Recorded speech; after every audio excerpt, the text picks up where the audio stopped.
Yeah, we were one of the early crew to go overseas. We had ample opportunity to sort of try and push our lessons learned forward and what have you. But for most of us, we just got on with our jobs. I mean, as I said, I've been posted, so I came back to Townsville with the battalion.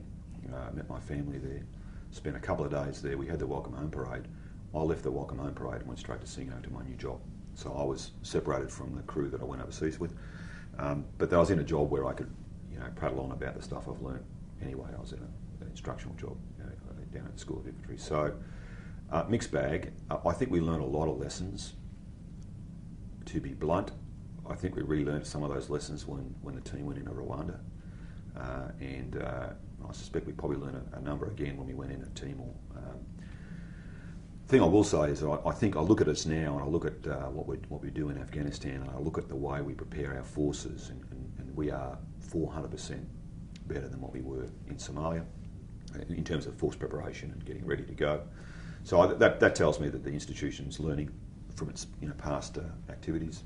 Psych support, all those things are much more robust than what we took into Somalia. But Somalia was the first battle group that went overseas since Vietnam. We were literally learning lessons that we had forgotten, during that great peace period where we were doing lots of training, but we hadn't deployed overseas. So I'm pretty sanguine about that. Did you have any problems settling back in? No more or less than anyone else, I suspect. One of the things we've learned, we left Mogadishu on a day. I arrived in Townsville on, if not the same day, the day after, but it was pretty much we flew straight from Mogadishu into Townsville.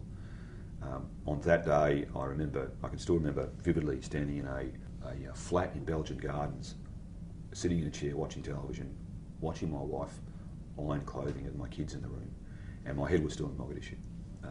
We were very bad at that. That disorientation.